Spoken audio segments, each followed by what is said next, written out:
Yes! Hello, my beautiful friends. It is an amazing day, especially when you're unmuted. I hope your week is unfolding beautifully. Welcome back. We have a tremendous stream ahead here on Watching the Watchers Live. A bunch of news to get into today. Let's run through an outline on what's coming up, and then, of course, we're going to zoom in and get further detail. But as you may have seen from the title and from the thumbnail, guess who's back today? We've got Clavicle Girl is in the house. That's right, Cassidy Hutchinson, a story that we talked about a long time ago when Cassidy was front and center, also lovingly known here as Clavicle Girl because of her fake story about Trump allegedly grabbing somebody by the clavicle. Of course, that never happened. But now there's a new release that has just dropped from our friends at the Committee on House Administration. And they're telling us that Hutchinson's so-called story about authoring the January 6th tweet that came up during the fake committee hearings, well, turns out that an expert did some analysis on her handwriting, and the conclusion is it's probably not hers, as we all knew when we talked about this several years ago. And so remember this was that story that came out, and Cassidy said that she wrote this, which is obviously ridiculous because she is like a Spice Girl, and that would never match somebody who is, in that avatar of a human. So what we saw when this came out, we thought she didn't write that. She says, oh yeah, I did. I definitely wrote it. It was dictated to me by someone else. But lo and behold, we get the handwriting like this. Now that looks like some Cassidy handwriting, doesn't it? You know what I'm saying? Right there. So we'll go through the story because they're now saying this is false testimony. And there was a handwriting expert who came out and he actually released a report on this. So it looks like this that we'll read through and confirm that Liz Cheney orchestrated a big fat lie in front of all of us. And you can see this is a document examiner who's certified, the real kind, not like election certification like they do in Georgia. So we'll go through this story because Cassidy Hutchinson, she said differently. She said when she was there with Liz Cheney that she wrote this article. Turns out not true. Not true. Doesn't look like her handwriting at all. It's definitely someone else's, in my humble opinion. Now, we've got that. Then, speaking of Liz Cheney and fake stories, Liz Cheney also was colluding with her via text message while she had a lawyer. And we read through this when the story broke from another congressional committee. They said, wait a minute, Liz Cheney was deleting evidence before she left and turned it over to the Republicans who were coming in. And we know that she was texting and having phone calls with Cassidy Hutchinson. Cassidy Hutchinson had a lawyer who was advising her, and Cheney interfered with that. And there are ethical rules that lawyers are supposed to follow when they're not pieces of work. Of course, Liz Cheney is in the latter category. So we'll see. There is a bar complaint that has been filed against her, and it's on behalf of Stefan Passatino, okay, which is the guy who had his client stolen from him by Liz Cheney. Cassidy Hutchinson, he was representing her. And then Liz said, why don't you come over here? I'll give you a better thing. We'll write a book for you, and we'll give you free lawyers, and we'll put you on the Spice Girls rotation with Alyssa Farah and the other one that no one can remember, and we'll send you guys on tour. And then Big Gretch Rona will join them, and the list goes on and on. So then Cheney's out there interfering with all of it. And now Stefan says, you stole my client. Totally unethical. Files a bar complaint against Liz Cheney. It's fun. It's a 10-pager. We'll go through it. It's going to the Office of Disciplinary Counsel in the District of Columbia. Oh, man. So I'm sure they're going to just get right on this because they're going to bring some oversight to Liz Cheney. Might as well have sent this to Fulton County. All right. Anyways, we'll go through it. Fun story. We appreciate our friends at America First Legal. They're doing awesome work. And we'll go through that story. Now, even Jon Stewart is upset with Liz Cheney. And we made this point here. I think it may have been on a Membos stream. But we were explaining, I remember, man, when I was in high school, Bush was in charge, the elections of 2000, 2004, and they hated Dick Cheney. I mean, as much as they hated Bush, they hated Dick Cheney. So now to be like the Democrats, like Team Cheney, it's wild. And it was just kind of a surreal experience. Even Jon Stewart's like, what's happening? What happened to you guys? And so we'll see what he said about all of that, because they are getting nervous. The polls are not looking good for Kamala. Things are rough out there. And even Jonathan Martin over at Politico is saying the clock is ticking on Kamala Harris. She tried to drag out Liz Cheney, pretending like Liz Cheney is like an RFK Jr. or something. Not even close, okay? RFK Jr. is a respected individual. Liz Cheney is a partisan hack who's just doing the bidding of her daddy warmonger. So here we'll see Jonathan Martin is obliterating what is happening here from Kamala, and the campaign seems like it is flailing and floundering afoot. Then we'll turn our attention over to Georgia, because this is an interesting story that is still in the early phases. I haven't seen any corroboration of this or really any response to this, but seems credible. It seems exactly like something that would happen, especially in Georgia. But this is being reported from our friend Kylie Jane Kramer. She was, or is, the executive director, Women for America First, official host of the Save America rally on J6 at the White House Ellipse, former producer for Hannity. And she's reporting this. She got these text messages and these emails, but apparently the reporting is that Brad Raffensberger is working to raise funds, or may even be a part of these funds, from this organization called Election Defense Fund Incorporated.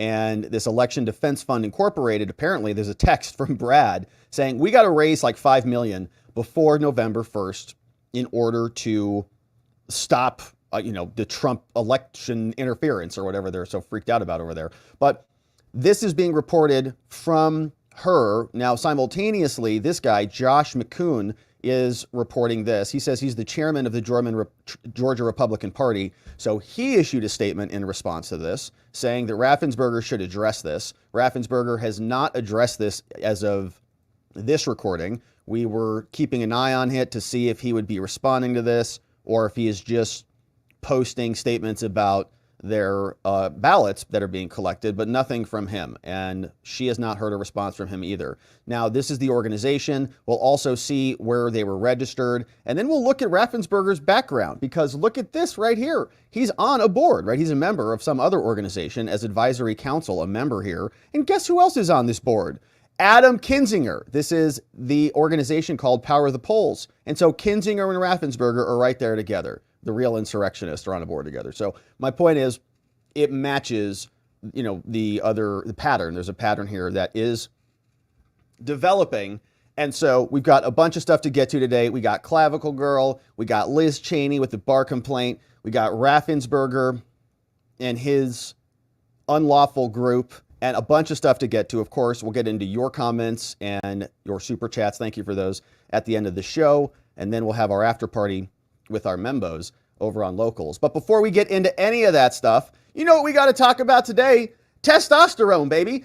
A lot of guys think that their testosterone is being drained by aging or bad genetics, maybe even a lack of exercise. But what if it is the food? And what if it's food that you've been told is healthy food?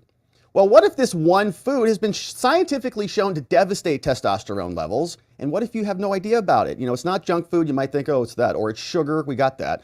But just eating this a few times a week can wreck your testosterone, drain your energy, crush your motivation. But there's good news. Cutting this out could completely transform the way you feel. And our friends at V-Shred have seen firsthand how when they stopped eating this stuff, they started building muscle, burning fat, feeling more energized than they have in years. It's amazing how quickly things can change when you change your diet. So check it out. The V-Shred team, the team behind this cutting-edge nutrition strategy, has created a video that's going to show you exactly what this testosterone-killing food is and how you can get rid of it from your diet. So check out the video. The link is in the description below, sculptnation.com/Robert. Watch the video. They'll break it all down. It's a good one, and I think there's good advice in there. So check it out. V-Shred over in the link, sculptnation.com/Robert. And get rid of that garbage food from your diet. It's good stuff. All right, so let's get to it, my friends. We've got business to attend to, and we're starting the day off with Clavicle Girl from the House Oversight Committee. Clavicle Girl is back. Cassidy Hutchinson testified when she was having her powwow with Liz Cheney during the January 6th fake committee hearings. She said that she was the author, that Clavicle Girl herself wrote this document as part of the official happenings back on the day of January 6th. And we remember the testimony from her. We'll replay it here in a second. But a handwriting expert has confirmed that that story may not be accurate because her handwriting looks like this. We've got the full report that we'll go through, but remember this testimony because this was part of what the media said was shocking. And oh my gosh, she was a firsthand witness. She was there. She saw all these things. And remember that Cassidy, and before she actually testified, and this is Cassidy, remember she came out in her white jacket and the media, oh my gosh, they called a special emergency hearing and they freaked everybody out. She's going to have some shocking testimony. Turns out, in our opinion, she just got up there and lied, made up a bunch of stuff. She was represented by a Trump lawyer. Then Liz Cheney stole her from the defense lawyer, right? Let me not say a Trump lawyer, but somebody who was defensive of that position as opposed in opposition to the lawless January 6th Select Committee, which wasn't even legally constituted under their own rules. HR 503 confirmed that. We can look that up, as we have about 1,000 times here. So all that being said, she's here testifying, and let's refresh our recollections on how this went down. Ms. Hutchinson, could you look at the exhibit that we're showing on the screen now? Have you seen this note before? That's a note that I wrote at the direction of the Chief of Staff on January 6th. You wrote it? Likely around 3 o'clock. And it's written on a Chief of Staff note card, but that's your handwriting, Ms. Hutchinson? That's my handwriting. Really? And why did you write this note? The Chief of Staff was in a meeting with Eric Hirschman and potentially Mr. Philbin, and they had rushed out of the office fairly quickly. Mark had handed me the note card with one of his pens and started dictating a statement for the president to potentially put out. And, no, I'm sorry, go ahead. That's okay. There were 2 phrases on there, one illegal and then one without proper authority. The illegal phrase was the one that Mr. Meadows had dictated to me. Mr. Hirschman had chimed in and said, also put without legal authority. There should have been a slash between the 2 phrases. It was an or if the president had opted to put one of those statements out. Evidently he didn't. Later that afternoon, Mark came back from the Oval Dining Room and put the palm card on my desk with illegally crossed out, but said we didn't need to take further action on that statement. Okay, so sounds like that whole story is just made up, that she didn't write that at all, and that Eric Hirschman, the lawyer who she referenced in there, is the guy who actually wrote it. All right, so if she's lying about stuff like that, then you just go, okay, she's just a liar, right? Her entire testimony is lacking in any credibility because she lied. So we go through that. We know that's what she said, and that was apparently the truth at the time, but now answer is no, she didn't write it, according to this expert. Says, Committee on the House Administration, Chairman Brian Steele, he released this along with Barry Loudermilk, the oversight chairman. They've released new evidence, they say, that indicates that Cassidy Hutchinson, who we just heard from, knowingly provided false testimony, lied, to the Select Committee on January 6th regarding the origins of the handwritten note that was given to Trump on J6. Says, as first reported by Will with ABC News, the handwritten note was the draft for a proposed tweet for President Trump to send, advising rioters to leave the Capitol. He says, text read, anyone who entered the Capitol illegally without proper authority should leave immediately, with the word illegally scratched out. There's a higher res photo of the card. And if you, without even knowing the story, if you just had to guess, who wrote this, man or woman, male or female, what would you guess? 9 times out of 10. Male, obviously, because my handwriting kind of looks like that. Now, during her public hearing on June 28th, Hutchinson testified under oath that she personally wrote this note as the president's chief of staff, right? I wrote it, she said.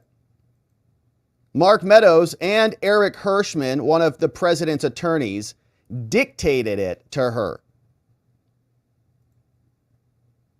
Her public testimony to this event was consistent with her first transcribed interview with the Select Committee on February 23rd, 2022. However, immediately after her public testimony about the note, the other guy, Eric Hirschman, immediately refuted her testimony and has maintained for years that he's the one who actually wrote the note. And Eric Hirschman is no friend of Trump in our interpretation of his post-J6 availability to Liz. Now, during their investigation, the Select Committee never contacted Hirschman, right? Here's where it gets even worse, to confirm the authorship of the note or to ensure the accuracy of their meticulously sourced final report. They needed Cassidy, right? And the reason this is important, you might say, well, who cares who wrote the note or whatever, this guy or that guy. They needed Cassidy to be there, to be a firsthand witness, to be in the middle of it all. Wait a minute, Mark Meadows was telling you to do this and you were doing this. And so they had to make her a lot more important than she actually was. She wasn't important at all. Then she's in the beast with Trump, or here's somebody from Tony Ornato who was in the beast with Trump. So it's hearsay, but they allow her to talk about it anyways. Tony Ornato refuses it, but she said that Trump reached over, grabbed some guy by the clavicle before Melania jumped out of the helicopter. Remember that? And everybody goes, what? Nobody's confirmed that at all. So then Liz is having to build her into a witness, right? You're building a witness up. Nobody knows who she is. So now we put her in the middle of all this and suddenly she's got credibility. And the media bought it, by the way. And you didn't have to sell them hard either. Okay. They were just going to buy it, basically whatever you gave to them. It's a crap sandwich, like perfect. They got one. It was Cassidy Hutchinson. We were mocking the whole thing back when it happened. Now, as the Select Committee consistently did with all of her testimonies, they accepted and they promoted her claim without any corroboration at all, because it was fake, or seeking evidence to substantiate anything she said. Now, to resolve the controversy over who actually penned the note, the Select Committee claimed to have reviewed Hutchinson's handwriting. So Cheney says, well, let's just compare it. Just bring me both samples. And determined her handwriting was consistent with the script of the note, right? So this is an excerpt from the J6 report. In the report, they say, two witnesses recall writing this note, Cassidy Hutchinson and Eric Hirschman. Although Hutchinson recalls that Hirschman was responsible for the revision made to the note, the committee's review of Cassidy Clavicle Girl Hutchinson's handwriting was consistent with the script of the note. Now, Select Committee to investigate the J6 attack transcribed the interview, and they say who wrote the note is not material to the committee. The important point is that it was prepared for the president. Okay, well, why did you introduce it through Cassidy Hutchinson then? Why didn't you bring in Eric Hirschman? Why was it part of her testimony? Well, it's because they needed other things for Cassidy to make her a credible person. And they had nothing, so they made it up. So here is another, looks like, handwritten note from Cassidy. Now, as we tried earlier, if you just forget everything about this case, everything, if I just showed this to you in front of a blank slate and said, what is the gender of the author of this note, what would you say? Obviously female. It's bubbly. It's hearty. There's a peace sign and a little heart and smiley in there. It's kind of fun and, a little goofy and carefree. And, it's handwriting. You can see it's like, okay, that's clearly a woman who wrote that. Or maybe a teenage girl. I don't know. I don't even know if, I'd say it's closer to a teenage girl. So now once we define this as a woman, now what age bracket are we in? I don't know, 14 probably. All right, so perfect for her, Spice Girl handwriting. So anyone, and with all due respect to all the females out there that have handwriting that looks like this, anyways, anyone who entered the Capitol without proper authority, that's a dude, okay? That's not Cassidy. It's not the same. Not even close. Sorry, no, doesn't match, no. So to resolve the claims, the Oversight Committee went and they got an expert, an independent certified handwriting analyst, which I can't wait to read it because it's like, I can just see the handwriting expert back there, like with test tubes and like beakers, concocting everything. It's like, are you joking? Look, it's right here. What do you need an expert? No, it's not the same. That'll be $1,000. Thanks for coming over here. But anyways, you got to do it. All right, so we have to do it. The Oversight Subcommittee also got several samples of Mr. Hirschman's handwriting, which were used by the forensic document examiners to determine if the note was written by him. So now the question is, did he write the note? After a thorough analysis, their certified handwriting analyst stated in the report, quote, "The evidence supports my opinion that the handwriting that appears on the questioned document was written in the same hand as the exemplars." Dun, dun, dun. Eric Hirschman wrote it, not Cassidy Hutchinson. Busted. Now, Hutchinson, as we know, testified under oath at her hearing. She said, "I wrote that note," echoing the testimony that she said during her first transcribed interview. Right now, she was also kind of bought in on this too. So now it's a sunk cost, right? She's already said that. She testified that Mark Meadows dictated to her illegally, and then Eric Hirschman, one of the president's attorneys, dictated without proper authority, and then Hutchinson just wrote both those down. Now, then she wrote a book about it, and a bunch of liberals on MSNBC bought it. They're like, wow, she's so brave and heroic. And so they bought her book. She says, enough. Ah. Wow. She's so inspirational.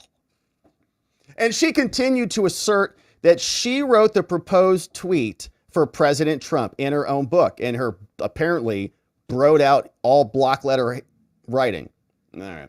Claiming that Chief of Staff Mark Meadows shoved a blank note card and pen in her hand violently as the insurrection was happening, and then smashed her forehead into that. It says, "Write this down for me. We're drafting a tweet for the insurrectionist." That's in her book. So then Chairman Loudermilk said of the following note, he said, "This new evidence provided by an independent certified document examiner," we're going to read it, "not only contradicts her numerous claims that she penned the note, but also exposes the J6 committee's willingness to accept all her testimonies without corroboration or further investigation." So that's another layer to this. Sure, Cassidy Hutchinson, in my opinion, is a total liar and made up a bunch of stuff because she wanted to join the blue team. That's all. And she's joined the blue team, made a whole career out of it, wrote a book about it, all the things about how victimized she was. Mark Meadows like, "Write this down." All right, we got it. But the other layer to this is that the select committee, of course, was partisan, was totally unethical, was illegally constituted from the beginning, had no of the protections of due process that you would expect out of a regular hearing. They didn't even have any cross-examination at all.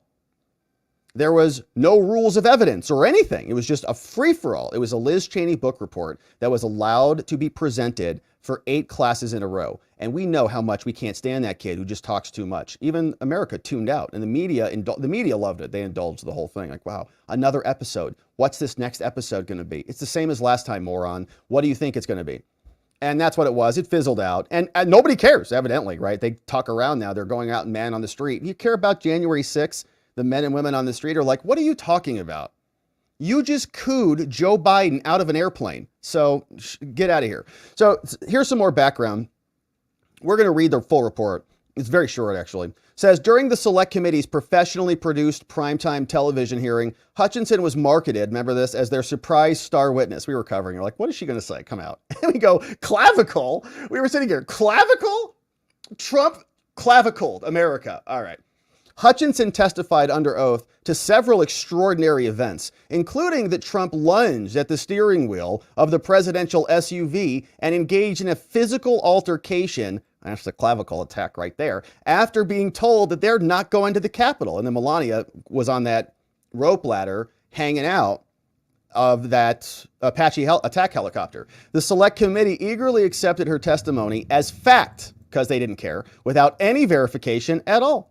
Now, their initial findings report shows that 4 other White House employees did not corroborate her dramatic account, which never happened. Instead, they directly refuted it. They said it never happened.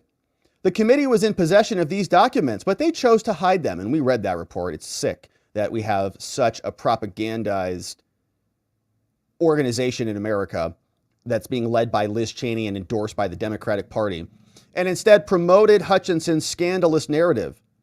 Our subcommittee has obtained the transcribed interviews of the Secret Service agents, including the driver of the SUV, who refuted her testimonies.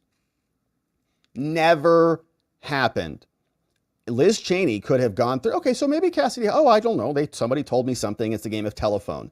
Bobby sells seashells by the seashore. By the time it goes all the way to the other kid, it's like little Mary did something, no, you can't talk about, because these kids, these days. But the point is, that's one thing. But Liz Cheney and Benny Thompson could have corroborated it, but they never did. Instead, they served it up for all of America to eat, and many people did. And so we read through, you can see this is a compare and contrast of all the documents, of all the letters here. And even if we just do a quick compare and contrast on it, just zooming in on this, just with our layman eyes, right? We're looking at the W's, and we have a W, we've got a W there and a W there. Yeah, that looks pretty good. Any other W's? Let's see, we got some S's, bunch of S's here. So there are the S's, here's an S.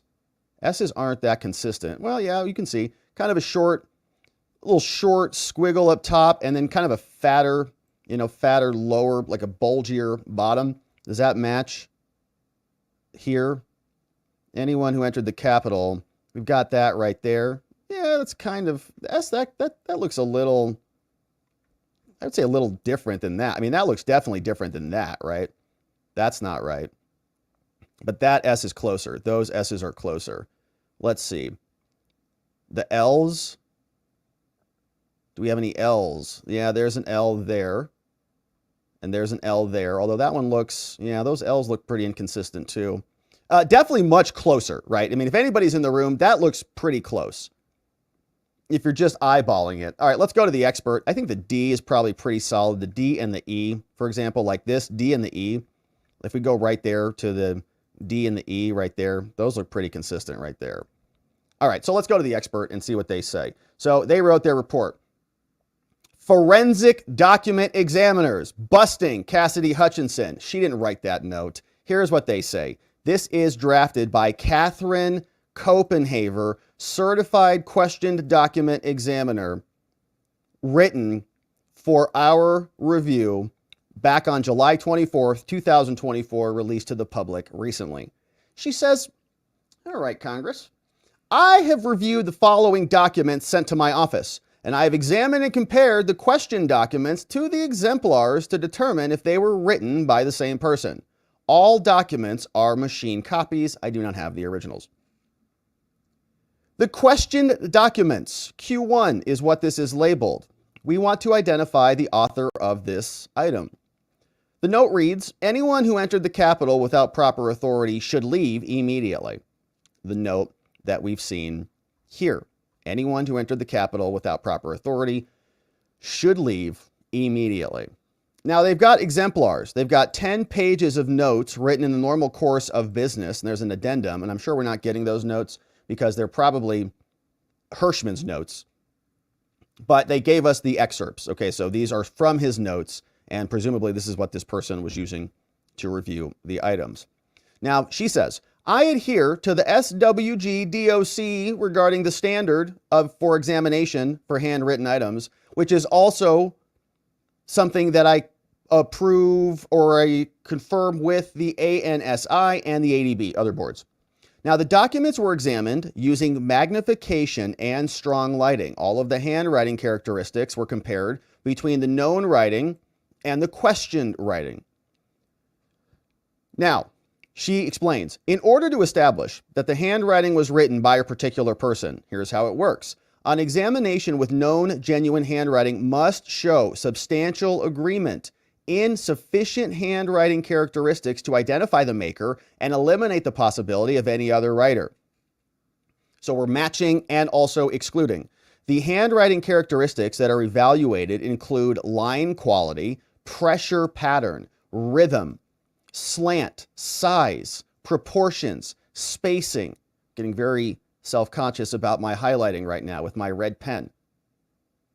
How much can you glean from my red pen markings. Oh gosh. Including the utilization of space, spatial alignment, initial, terminal strokes, writing speed, legibility, skill level, letter forms, types of connectors, methods of constructions, and pattern formations. All of the handwriting characteristics were compared between the question and the known writing to determine if the handwriting was written by the person who completed the notes. The handwriting was examined and compared using magnification. Now, the first step in the examination of signatures is to determine if the question writing contains enough complexity to make it difficult to copy. Complexity is measured by the number of changes of direction in the writing line and the intersections that occur in the signatures. Now, the exemplars are then compared to the question writing to determine if they're suitable for comparison. Suitability is based upon the same type of writing signatures, handwriting versus handwriting, and hand printing compared to hand printing, although some similar characteristics can be matched between the forms. So handwriting to hand printing and signatures. Like you can see some similarities between the two, but you ideally are matching the same forms, like match the cursive with the cursive, match the handwriting with the handwriting. Now, ideally, exemplars should be written within 2 years of the questioned handwriting, although writing samples outside the 2-year range can be of assistance to us in making a determination. All of the handwriting characteristics are then compared between the questioned and known writings to determine if the handwriting is genuine, disguised, or simulated, right? So is somebody faking it to sign off like it's that person? The handwriting was examined and compared using magnification. So here is what this clearly credentialed person who knows what they're talking about has to say. The question before us: did Cassidy Hutchinson write this letter? Did she author this? Did Clavicle Girl author this? And the verdict is,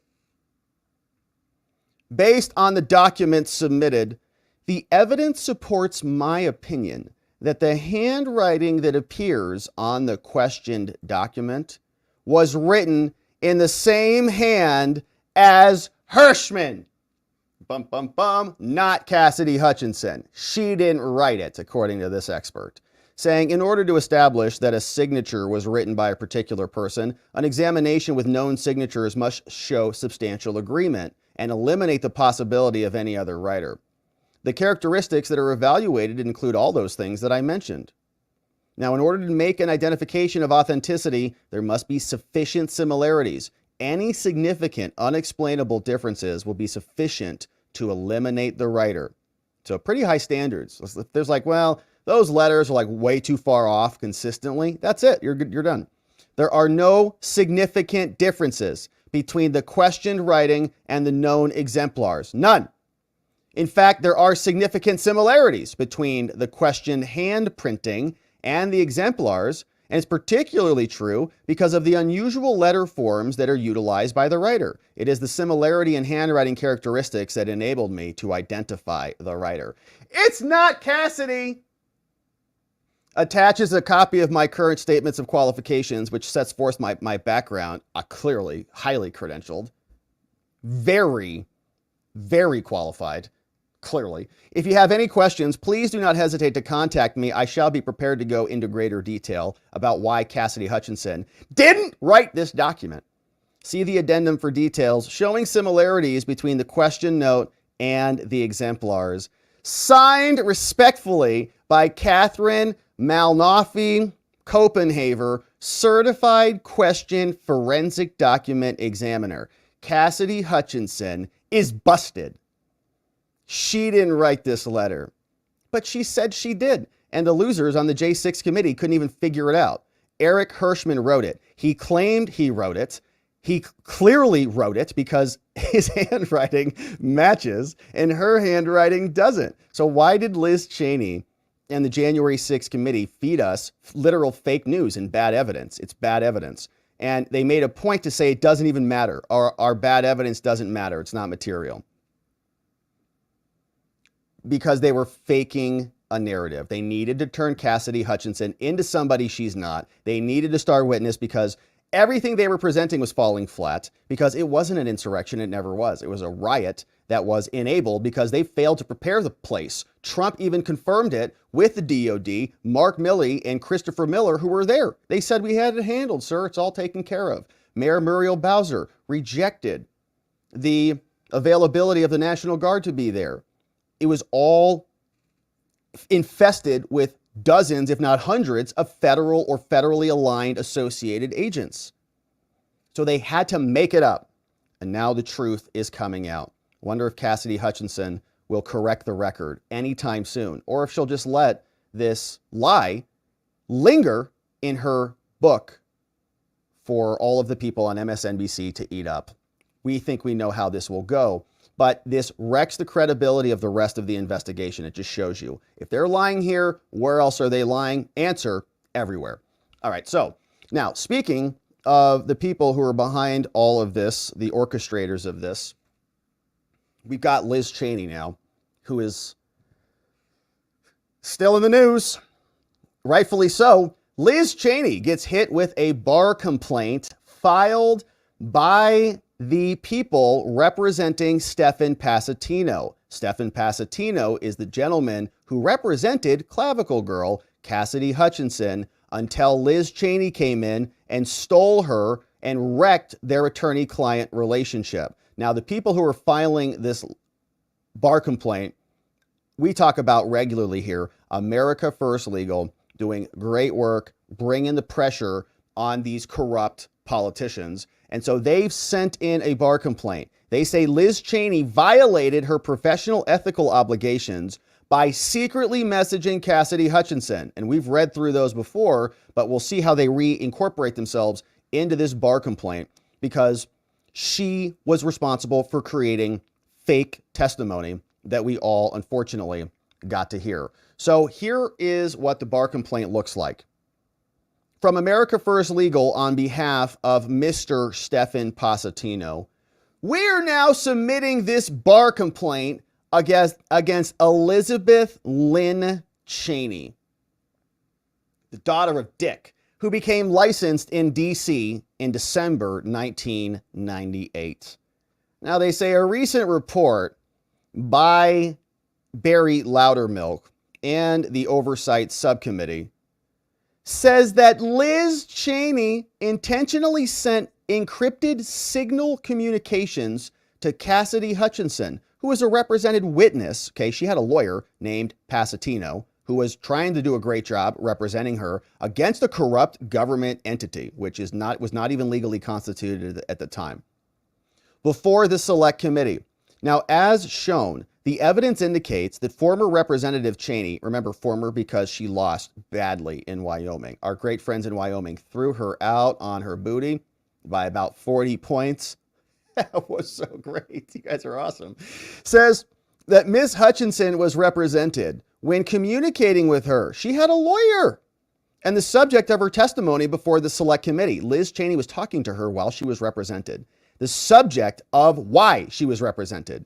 Now, tellingly, Mr. Passatino, the lawyer, did not authorize the communication between Liz, nor was it authorized under the law. And so Ms. Cheney violated Rule 4.2 of the Rules of Professional Conduct, even in D.C., where there is no professional conduct. Now, Mr. Passatino, the lawyer, an experienced attorney with an impeccable record, has suffered tremendous damages because of this violation of Rule 4.2 that says you can't do this. The fact that this violation occurred while Cheney was serving in the House of Representatives, and so she can claim immunity and do whatever the hell she wants there, it does not excuse her conduct or excuse it beyond the reach of the D.C. bar. Yeah, maybe we can't prosecute her for a crime. She's got immunity, but she still has a license, and she still acted in a way that was antithetical to proper conduct of a lawyer. And so accordingly, we ask that the D.C. bar investigate Miss Cheney's conduct. Here's why. Rule 4.2 of the Rules of Professional Conduct, they say, hey, Liz, a lawyer shall not communicate or cause another to communicate about the subject of the representation with a person known to be represented by another lawyer. Don't talk to them unless the lawyer has the prior consent of the lawyer representing the other person to do it, or if they're authorized by law or a court order, right? That's why you have a lawyer, so you don't get contacted by prosecutor hacks. If you're a defense attorney and you're representing your client and a prosecutor comes in and talks to your client, and I've seen this happen. It didn't happen to me and my client, but I watched it happen caught the tail end of it slow-mo one time, and it was like a nuclear bomb went off. In fact, I think the prosecutor got reprimanded and maybe even fired for doing it. Maybe even sanctioned here in Arizona. Yeah, there's multiple stories of this. If a prosecutor talks, this does happen, shouldn't happen, but if you're in court, hypothetical, you're in court, I'm in court with a client. My client's sitting at the table. I got to step out because my expert witness is there and he needs to have a conversation with me, right? We're getting ready for some hearing or something. I step out with my expert, happens all the time. Your client's sitting there, court's not in session. What if a prosecutor comes in and talks to your client, right? And says, your lawyer's kind of a piece of work. I gave you a smoke and plea deal or something like this. You'll have a better deal with me if you don't do this. Whoa! Nuclear bomb goes off, right? And this has happened. In fact, I'm recalling a case now that I read where I think a prosecutor was fired for that, or at least disciplined, because they wreck the reliability, right? The relationship between the client and the lawyer. Now the client has questions. Is my lawyer good? Do they care about me? This prosecutor said they were going to get me a better deal. It's going to be much worse for me. And I don't know.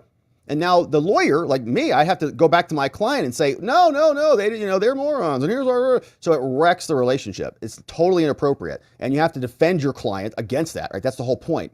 Nope, sorry, I'm not talking. Call my lawyer. So it's lunacy that Liz Cheney was doing this. Now, she knows that, right? And this doesn't happen often. I mean, you'll hear war stories from other defense attorneys, but it shouldn't happen. And Liz Cheney should know that. She's a lawyer and she shouldn't be talking to somebody who's represented. But she was desperate. She needed something. So the commentary states, this rule applies even though the represented person initiates or consents to the communication, right? Doesn't matter if they started it. A lawyer must immediately terminate communication with the person if, after commencing communication, the lawyer learns that the person is one with whom communication is not permitted. Can't talk to them. Now, accordingly to a recently released report, here's the story. In the months prior to Cassidy Hutchinson's so-called explosive public and private testimony, Cheney, Liz, communicated with Hutchinson both directly and through an intermediary called Alyssa Farah Griffin on The View, another Spice Girl, while Hutchinson was represented by her attorney, Stephan. So again, in direct violation of the rule, which says don't do that. The report further stated that according to the text messages between Hutchinson and Griffin, Cheney agreed to communicate with Hutchinson through Griffin, which is an indicator that she was trying to skirt the rules. She's like, no, it's called bad faith. She had the intention to violate the rule and didn't want to get caught. However, it appears that Cheney knew that communicating with Hutchinson while Hutchinson was represented by an attorney without going through Hutchinson's lawyer would be unethical. Now, this is evident by Griffin's text to Hutchinson that Cheney's one concern was so long as you have counsel, she can't really ethically talk to you without him. But she did anyway. Cheney's knowledge of the ethical prohibition on her communication is clear. There was a signal message that apparently somebody captured that was included in this new report. Remember, she said to Alyssa, hey, I know you're busy, but is there a chance you've touched base with anyone about what we talked about on Tuesday night? Because Clavicle and Alyssa were talking about this. So Alyssa from The View says, hey, yeah, so I reached out to Liz. She agreed to keep our convo totally confidential because she can't talk to you because it's illegal. She said she really admires you and could tell you wanted the right thing from your testimony. Yeah, like a book deal. Her one concern was, so long as you have counsel, she can't really ethically talk to you without him. Busted, guilty mind, right? She knew that this was not appropriate. She was doing it anyways. She was doing it right here through a third party.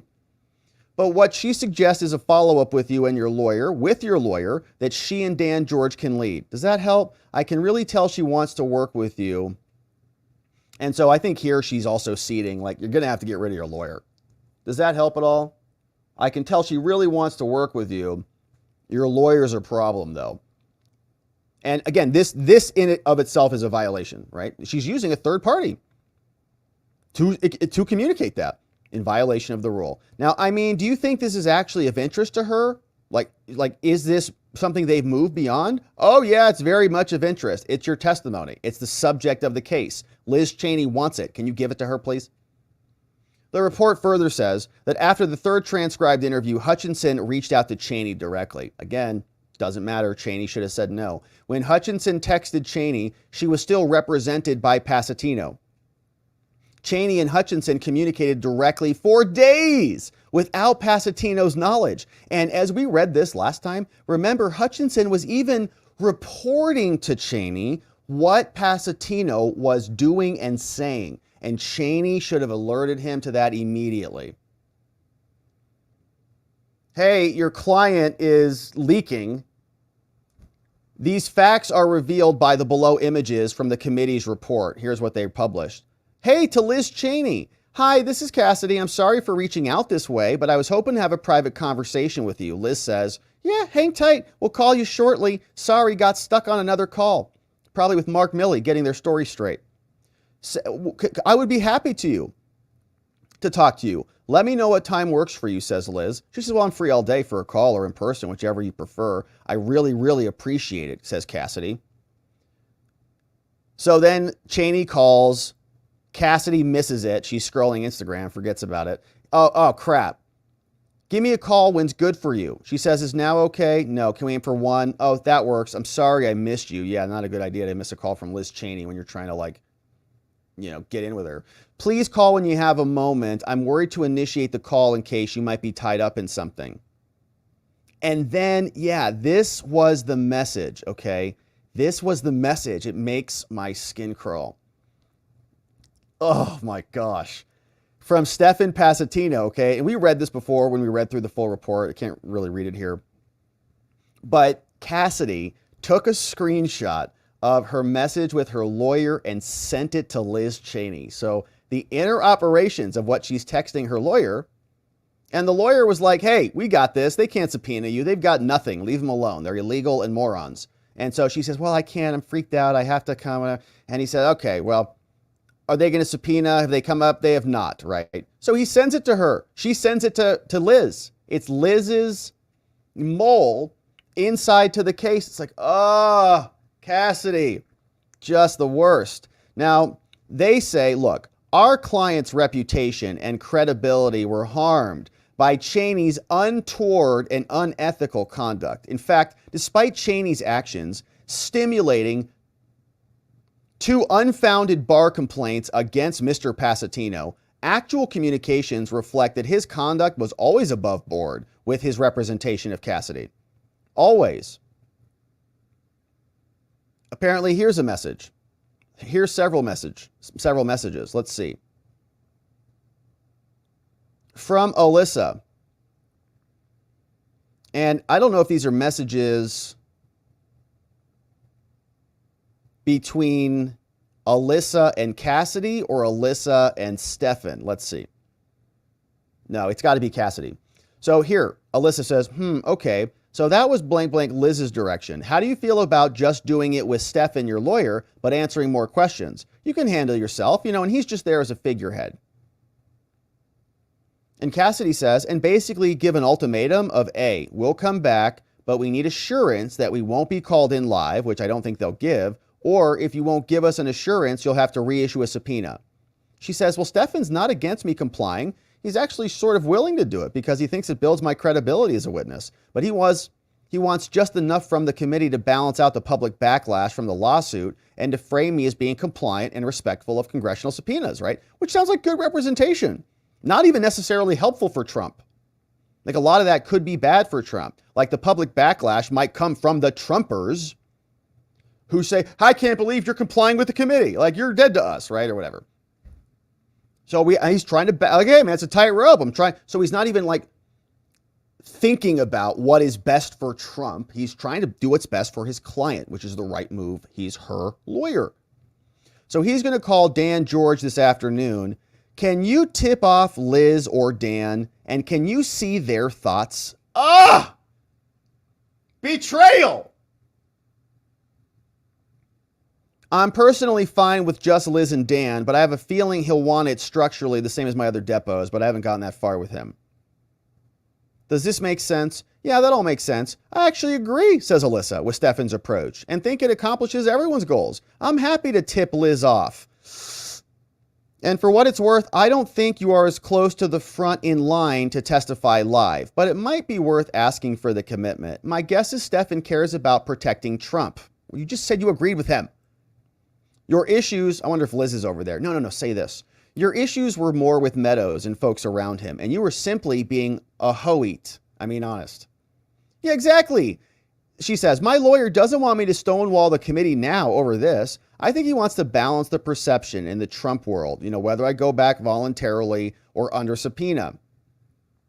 But he's probably going to be a bit less friendly to the DG when he talks to him. He probably won't outright tell him to resubpoena me, so it may be helpful for DG to throw in, if they do that, quote, well, if you don't voluntarily come in, we'll reissue a subpoena, right? So now she's giving them advice on what to basically come back to her lawyer with. Because she's going to say, well, I don't want to go. It's just like, I feel for Stefan, man. Now, accordingly, the report definitively establishes that Cheney's conduct and going through Alyssa violated all of this. Cheney clearly knew that she was communicating with a represented party. The communications were directly related to the subject of the lawyer's representation, which of course was J6, and Pasatino did not authorize this communication, and we're not authorized by the law to do it. Now, this also violated another rule. It's called misconduct. They say it's professional misconduct for a lawyer to violate the rules of professional conduct or to knowingly assist or induce another to do so. And that's exactly what Liz Cheney did. The text messages between Alyssa and Cassidy clearly established that by late April, Cheney knew in her heart, in her head, that it was unethical to talk to Hutchinson, but she did it anyways. She talked through Farrah Griffin and directly with Hutchinson herself. Therefore, through her own acts and through the acts of another, she also committed misconduct. Now, we know that she was in the House of Representatives at the time, but that doesn't excuse her at all. Saying the DC bar should take action. Yeah, there is the speech and debate clause, but that's not a defense to ethical misconduct. And by the way, yes!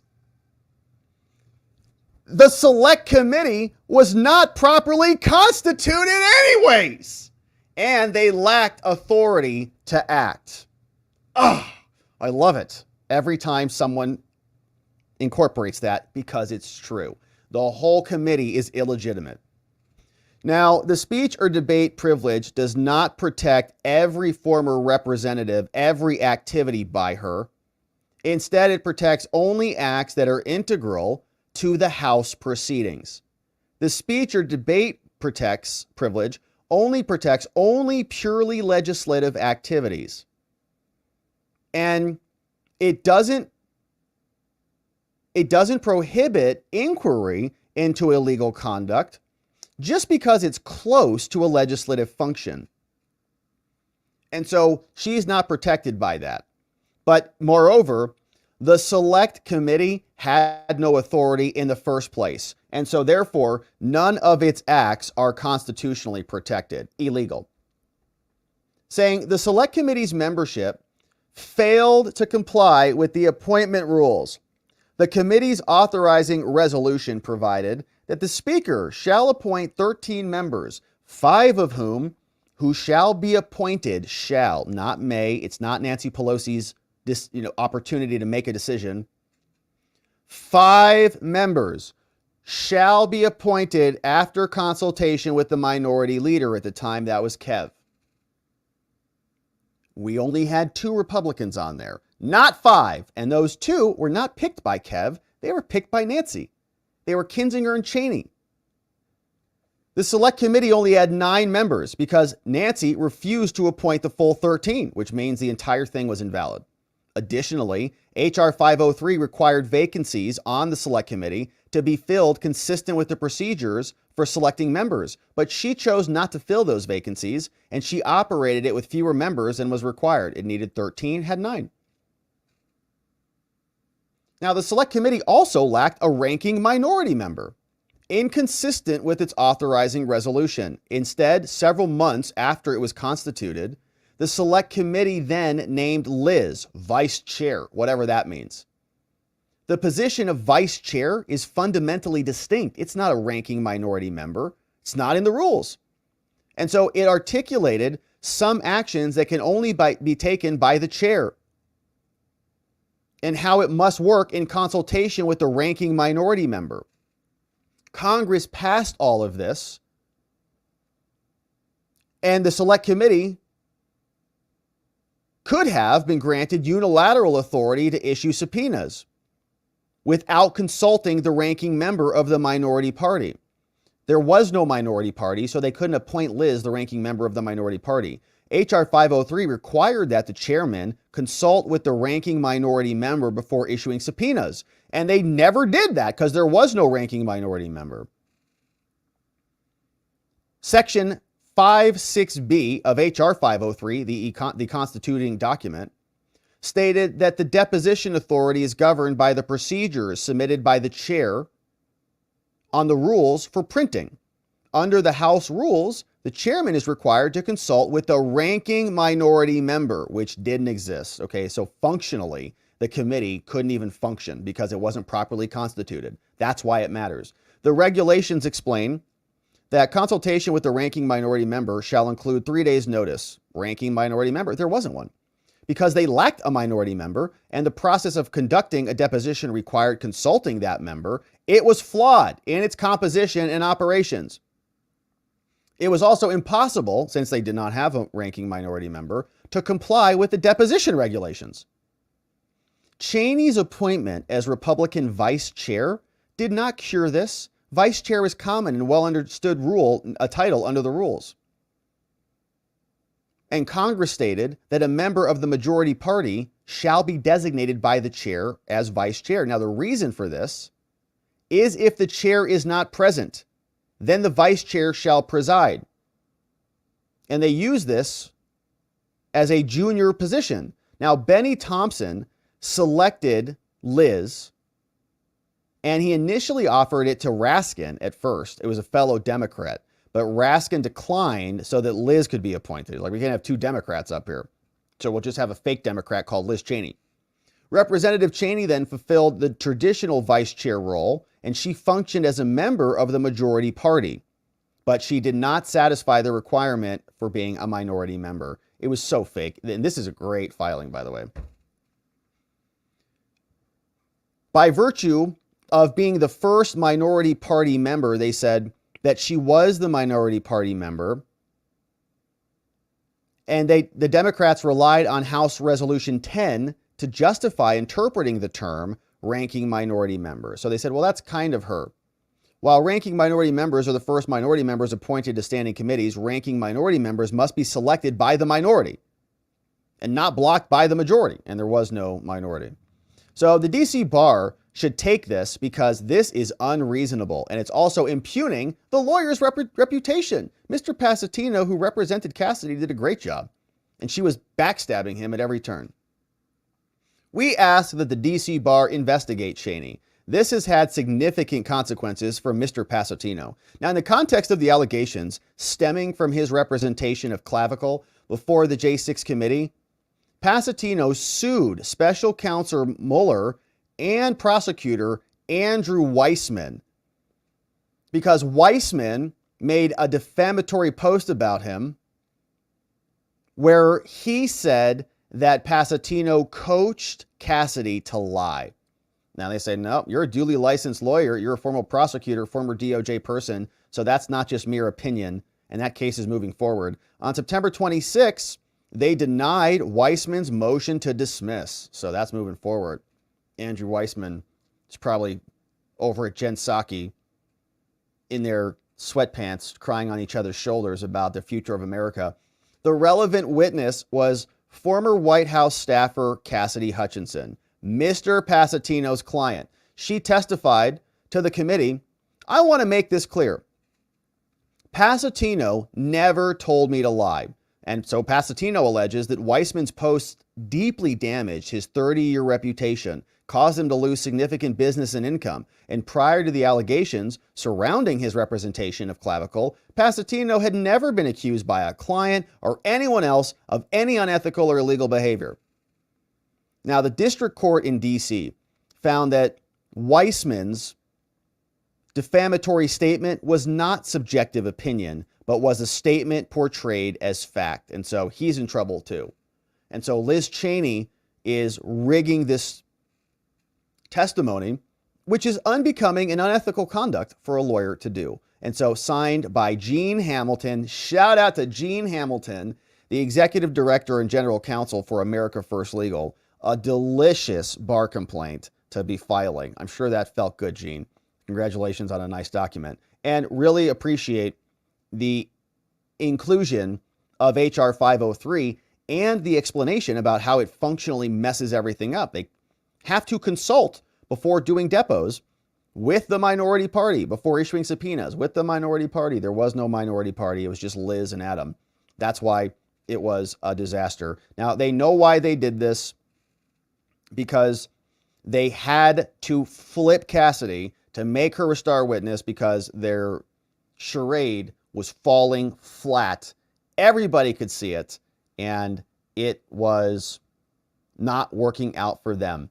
So Liz Cheney became the star of the January 6th proceedings, and the Democrats are now spreading her all over the place to apparently win some votes.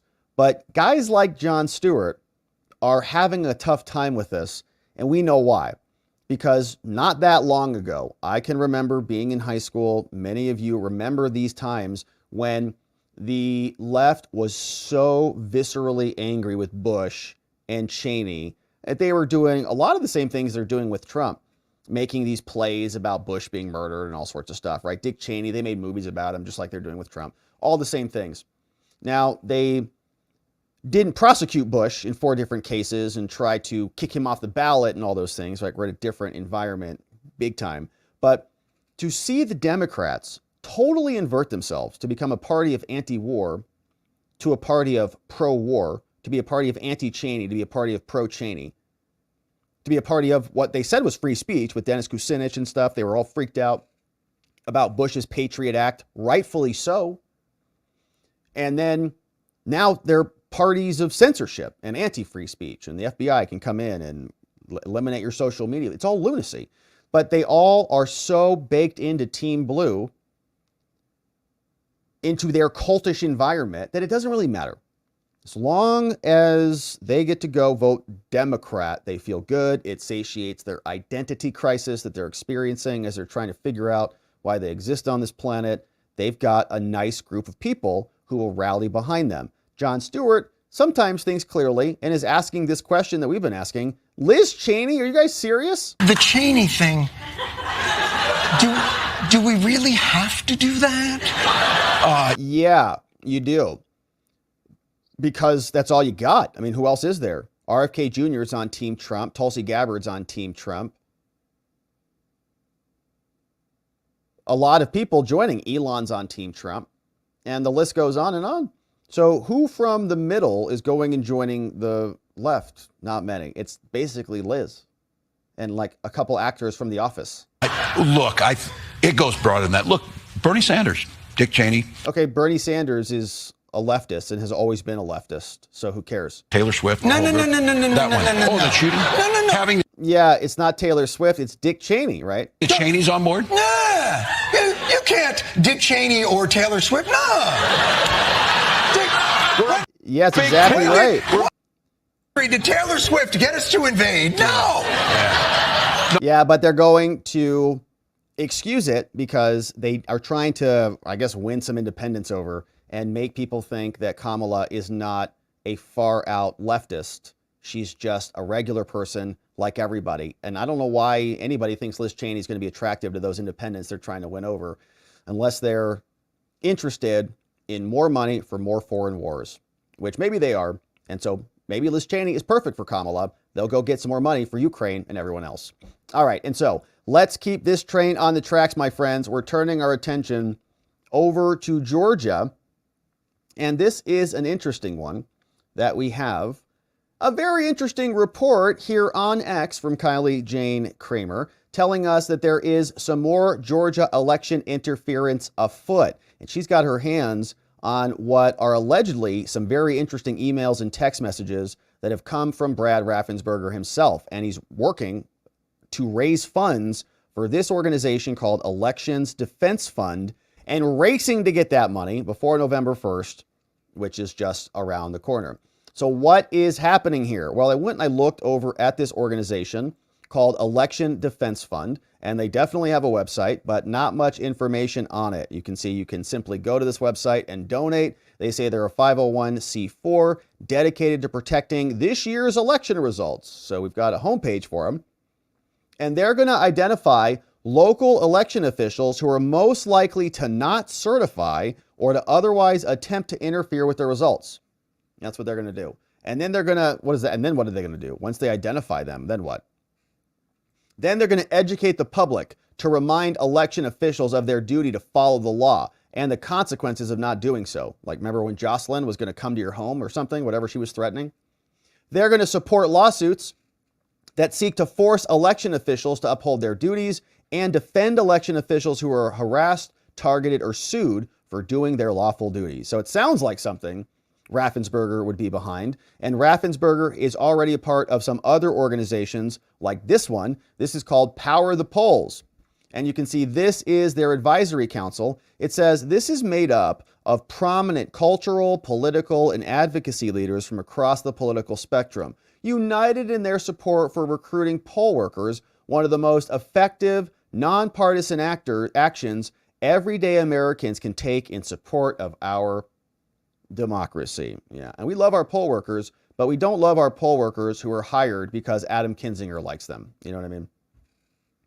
Because he'll hire the poll workers that shred all the red ballots because that's the type of person he is. Now, Kerry Washington's also on this list, but look who else is here. Brad Raffensberger. So he'll show up on boards, certainly, and be a part of these organizations. The COO of Georgia, Office of the Georgia Secretary of State, is also on this list. You've got the Bulwark is on here, and many others. Civic Responsibility Project. This woman's an activist.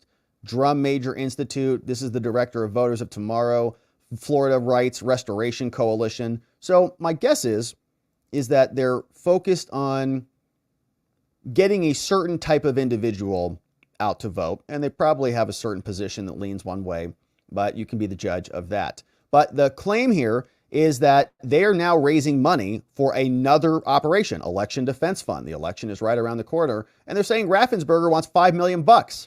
Here's the report saying the Georgia Secretary of State is up to no good, gearing up to go after the state election board. And there have been a bunch of rulings. We've been covering these cases at length.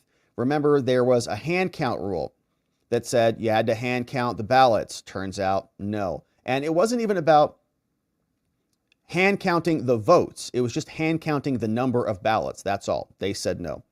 There were other restrictions and requirements about county observers and having monitors come to these different places. No, all denied.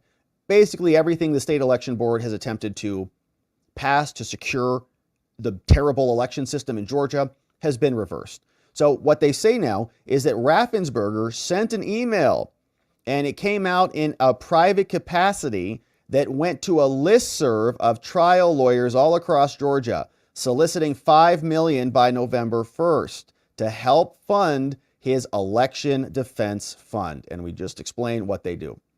Asking lawyers to donate or to contact him via his private Gmail account and his personal cell phone number. So apparently this is the email.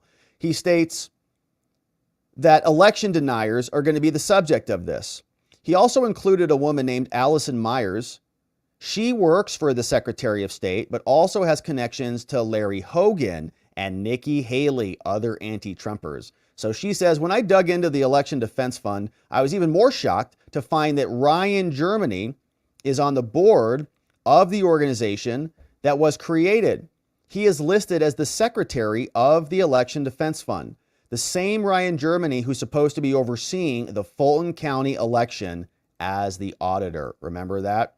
And he was the one who was going to help facilitate the monitoring teams. He was the same guy who was around in 2020. So all the dots are connected, right? Very close. Now, Raffensberger specifically targets the board members, Dr. Jan Johnson, Janelle King, and Rick Jeffries. Shout out to those three. As early voting's underway, he says we got to raise these funds. Question whether it's illegal or not. It's unethical. The election of 2024 is being set up. They're going to try to steal it again. Only they will have an additional $5 million to go after anybody in Georgia. Okay, so here is apparently the email. And I've not seen this reported anywhere else, but if it went on a listserv, I would imagine more people have it, depending on the size of the listserv. But here's what it says. Message from Brad Raffensberger. And if he's using in a private email, like his title here, I think that's totally inappropriate. As Georgia's Secretary of State, I have held both parties accountable to you, the voter, for 6 years, and now I'm asking for your help. Across the country, and including here in Georgia, election deniers and conspiracy theorists have taken their anger to new levels, employing a variety of tactics, including intimidation, legal challenges, and rule changes. In Georgia, they've threatened, harassed, and sued election officials, and as you know, most recently, the Georgia State Election Board was taken over by 3 individuals who have pledged to put partisanship over sworn duty. These members of the state board passed a measure that would empower local officials to refuse or delay certification of the county's election results, creating the potential for another disputed and contentious post-election period in November. A few weeks ago, they passed new additional rules, one rule that will require ballots to be hand counted. And we've talked about many of these. Those have been reversed now. Now, we all know the results in Georgia are going to be close, one way or another. As Georgia's Secretary of State, I'm committed to a free, fair, fast election, must demand the laws followed and the integrity of the election process and the results are maintained. Election Defense Fund was created to stand up for this. It's a 501c4 dedicated to protecting this year's election results and standing up against those who attempt to delay the certification, which there isn't any certification in Georgia, just to be clear. So, there is technically like a certification event that happens, but nobody's certifying anything according to the common definition of the word certify, which would be like to validate something. It's if there is fraud, Judge McBurney out of Georgia said, doesn't matter, you still have to certify it. So you're just stamping the results, that's all. EDF will identify local election officials who are most likely to not interfere or otherwise attempt to interfere with the results, educate the public to remind election officials of their duty to follow the law and the potential consequences of not doing it. So, doing so. Support lawsuits that seek to force election officials to uphold their duties, and perhaps most importantly, they intend to launch a robust program to respond to combat disinformation and go directly to voters via digital ads. We can accept unlimited contributions. Contributions are confidential, not disclosed to the public. I've attached a contribution form that contains check and wire instructions. You can also make a contribution online at electionsdefensefund.com. Now, I've copied Allison Myers on this email. Please feel free to reach out with any questions at this number or that email. This effort must be funded quickly. Our goal is to raise a minimum of $5 million before November 1st. I appreciate your timely consideration. Please feel free to call me anytime. Thank you. Brad Raffensberger and so-and-so.com at the phone number there. So, very, very interesting. Now, I am noticing we don't see any date or timestamps, so I'm wondering when this was sent. If this was, like, is he referencing these cases? Because a lot of those have been reversed, and he should know that. And I'm wondering if he's the author of this, right? Did he write this? Did somebody else write this? Are they using his name? Does he know about it? If we're looking at it through a lens most favorable to Brad Raffensberger, is this legitimate? Well, hopefully he can respond to it and let us know. Here is a follow-up to this. So Kylie, the same person who drafted and got her hands on the documents, which were presumably sent or forwarded to her, said that he had responded to her yesterday, and he did. He says, well, the Secretary of State, she says, has been awfully quiet on X. He responded to her yesterday, and he did. I saw the post. He says, Raffensberger, do you have any comment on raising $5 million in a personal capacity for this? Anything you want to say about it? Do you want to respond to this? Is it true? Is it happening or not? So here's the latest from Raffensberger. Been asking ourselves the same. He said today, as of 3:30, Georgia voters, we've got a bunch of ballots coming in. Georgia friends and everybody, get your ballots in, baby. I'm proud of our election directors for getting the job done. Georgia voters, we're doing a great job. He says, as of this morning, 21,000 overseas ballots have been requested. 19,000 of those will go to U.S. military personnel and overseas citizens. So again, I don't know how many of those 19,000 are military and how many of those 19,000 are overseas citizens. Right. So early absentee votes are coming in and they're shattering all sorts of records in Georgia. Let's see if he replied to anything, because he definitely was replying to Kylie earlier. Says, right, so she wrote this yesterday. Says, how exactly is this 25% of the vote like you stated? I know you're up to something. It's going to come to light. She says, you belong in jail for subverting Georgia elections. And he responded. He says, it's not, Kylie. That was never stated. We'll be reporting 70 to 75% of the total early votes at 8 p.m. And then the election day votes will come in later in the evening. And then he said on Friday, we played the clip this morning on our member stream. He then said on Friday, will be the deadline for the UOCAVA ballots. So we'll have another 20,000 or so ballots that are coming in after the fact. So who knows what's going on over there in Georgia? Very interesting report. Is Brad Raffensberger operating behind the scenes to raise money? He hasn't confirmed or denied it, but certainly some interesting emails that are being spread around out there. And so we'll keep our eye on it as we do with the rest of Georgia's litigation. Thank you for subscribing and joining us as we do and get those ballots in. All right, my friends. Well, it's been a beautiful, beautiful day. If you're just joining us, quick recap. We talked about Cassidy Hutchinson's handwriting and about how she did not author this letter. She says she did, but she didn't. And we read through the entire press release from Congress. We also read through the forensic examiner's report, and we know she didn't write it. Liz Cheney also got hit with a bar complaint from our friends at America First Legal. And that was fun to read through because she's an unethical lawyer who was stealing clients from a very nice attorney named Stephen Passatino. And then lastly, we got our eyes on what's happening in Georgia. Is Brad Raffensberger raising secret funds for an anti-Trump operation? We'll keep our eye on the story and see where it goes. But now, my friends, it's time to hear from you and see what you have to say about this. I saw some very generous donos come in. Thank you so much for your support. Thanks for being membos. We had a great members only morning stream. If you're looking for some extra content, it's election season. Come join us. We go live at noon Eastern, 9 a.m. in the mornings for membos streams in the mornings, 5 days a week, 6 days a week on Saturdays. It's a ton of fun. But my friends, who is joining us? Let's see who is here on the day, my beautiful friends. We got some donos here. Oh, look at this. It's Taco Tuesday. Talk about happy Taco Tuesday. Look at this little fella. Scrumptious cute little fella. Good to see you there. Happy Tuesday on that one. Thanks, John, for that gift today. Hey, Knox is here. Happy Taco Tuesday, all. Did you guys see this? Trump is going to host a new season of Dirty Jobs. Did you see that from the Babylon Bee? I saw the Babylon Bee was also reporting that, here's a story from Babylon Bee. Trump's going to host a new season of Dirty Jobs. Yeah, it'd be great. It'd probably crush in the ratings. I also saw that the Babylon Bee was reporting that Trump got indicted again. because he gave somebody an extra chicken nugget. Letitia James indicted him for false business records. Illegal to do that. So hopefully, that's another case we'll be covering here very soon. False business records. Hey, what's up, Sheila Poo? 1,000,000 hugs to you.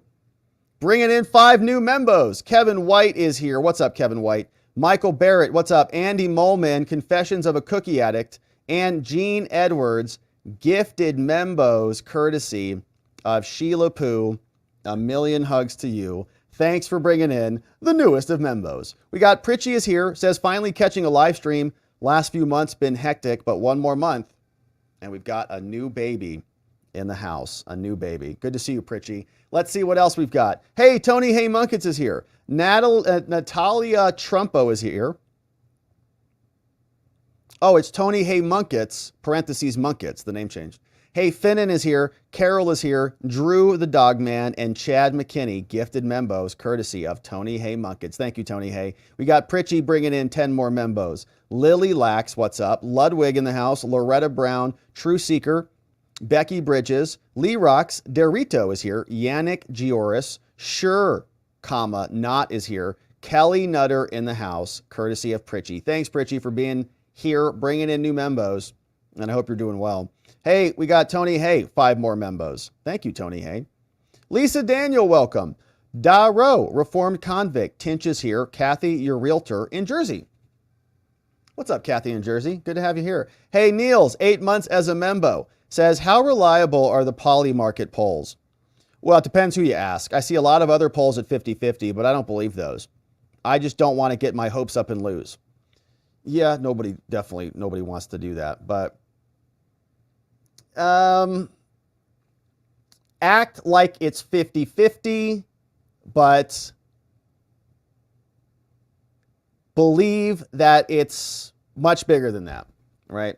I think the answer is to plan for the worst, hope for the best kind of a situation. We got to get our votes in, make sure everybody you know is getting their votes in, and like now.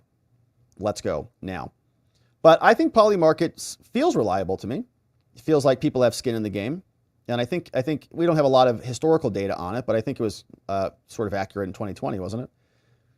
Or maybe not poly market, but the betting markets. Hey, Tony Hay Munkets. Or they weren't really around back then, right? There was something around back then, but there's it's kind of a newer technology, so we don't have a lot of historical data. Tony Hay Munkets. 5 more membos coming in. Mrs. Mom 2. Doris is here. Gopher Big Guy. Dorian Stanley. And Scott Ling, gifted membos, courtesy of Tony Hay Munkets. Thank you, Tony Hay. And welcome aboard, new friends. Golden Gaming, 18 months as a membo. Golden Gaming, man, thank you. That's 2 babies. Says, YouTube is blocking my chats from my PC. That's frustrating. I've heard that happens from time to time. It's nothing we're doing on our end, Golden. Sorry to hear about that. Just Rondo is having that problem too. And my only suggestion would be to log out and log back in again. Sometimes when my YouTube studio is being wonky, I log back out, log back in, and things are a little bit better. Hey, Stefan 005 says, Rob, this morning I Uokavas instead of Uokavas. Sorry. Yeah. Well, I noticed that, Stefan 005 this morning. You forgot the U in Uokava. But I know what you were referencing. And so no apology is necessary. But thanks for the dono to correct the record. I appreciate it. Hey, what's up? Tony Hay Munkett says, I haven't voted yet. I'm still undecided. All right, listen up, Tony. Well, you get decided, okay? And you decide to vote for Trump. All right. What's up, Tony Hay? Hey, Tay Marius. Welcome. Tony Hay Munkett is bringing in Tay Marius. Oklahoma Chicken Cam. That sounds like a fun channel. Teresa Shirk, FSU Mike, and Chris Schaefer, gifted membos, courtesy of Tony Hay Munkets. Welcome aboard, new friends. Hey, what's up? This one from Crafting with Bits says, I doubt anyone bought Cassidy's book. That's how they launder the money for the political payoffs. Yeah, I don't know. I'm sure Andrew Weissman bought a copy, and Jen Psaki too, but I sure didn't. But I'm sure it's probably an interesting bunch of garbage in there. I mean, it's like fairy tale time. I'm sure it's interesting. Hey, B.H. Williams says, Doesn't that whole line given by Clavicle Girl show that those in the White House thought things were off the rails and were trying to stop it? That doesn't sound very insurrection-y to me. Doesn't the whole line, and they were trying to stop it, that doesn't sound very insurrection-y to me. It doesn't? See, that kind of does. Like if everything's chaotic and out of order, does it mean like they're responding to an insurrection? They're responding to a crisis? Yeah, I think that might be the point. Is they were trying to also maybe make that point. Like Trump, I think the argument that Cheney was trying to ultimately make is that Trump didn't want to send a message for people to leave or something. And that was his guilty mind in play because he wanted them to steal the podium and then take control of the country. But it didn't happen. She didn't write it. So who knows who wrote it or who scratched off, right? It's just all illegitimate. It's not true. Thank you, BH.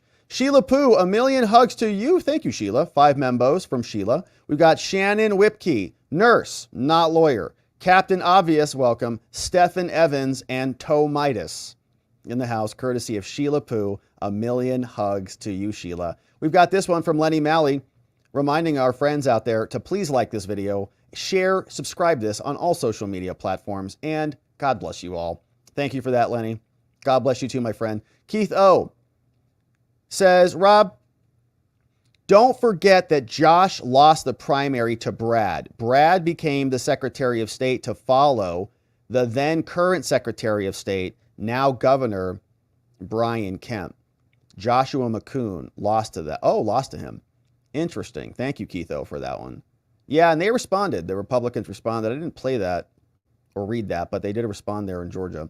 Hey, Angel Small, 3 months as a membo. Thank you, Angel. Hey, I'm getting there. Soon a baby. 1/3 of the way there, Angel Small. Thanks for being here. Soon you'll be Angel a little bigger. All right, just teasing. Not good. Here's one from Tony Hay Munkets. James Langford. 1 membo coming in courtesy of Tony Hay Munkets. Thank you, Tony. Sheila Poo says Liz isn't even a rhino. She's just a disgrace to the law, to Congress, and to humanity. Liz Cheney is pretty terrible. I think she's shameless. Completely shameless, goes back, just gets, fed from her. She's just daddy's protege. That's all. Tasadaka says, I know what Cheney did with Hutchinson is not the same thing, but it reminds me of how the Proud Boys and how one of the Fed's confidential human sources was present while they conferred with their attorney. It seems like they told them to change lawyers, but I'm not sure on that part. Oh my gosh, I remember that. Yeah, I remember that. Now I'm having flashbacks to that trial. That was so long ago. But we covered the Proud Boys trial here. Remember that? Yeah, that's right. The federal agents embedded listening to their privileged conversations. It's just gross. Our whole justice system is disgusting. Hey, Travel Agent Amy. Good to see you, Travel Agent Amy. Says, I hope to never find out, but I bet the, quote, Republican Harris plans to put on her cabinet is Cheney. Probably. Yeah, and then they'll just go they'll invade Iraq again. Hey, Sheila Poo. Sheila, thanks for inviting so many people in on this lovely Tuesday.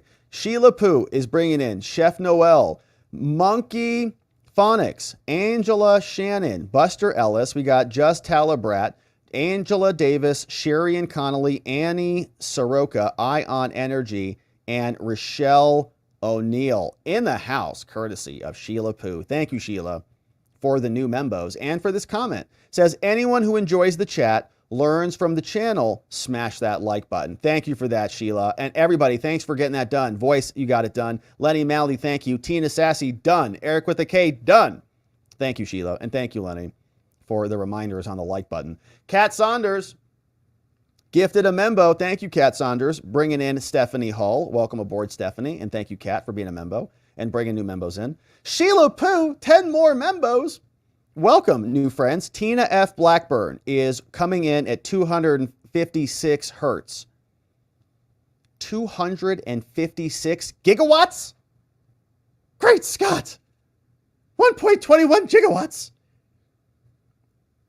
You're going to need a bolt of lightning. What? A bolt of lightning. All right, anyways. We got Alan Lanham, Stephen Holloway, Ryan Hayes, Kernack, Kevin is here, Tammy Lee, Dustin Van Pelt, Aries Acres, Roxanne Graziano.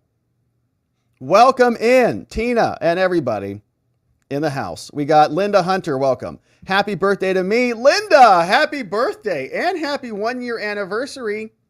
Trump train, choo choo for Linda Hunter. Good to see you, Linda. Happy birthday, Linda. Hey, what a great day to celebrate.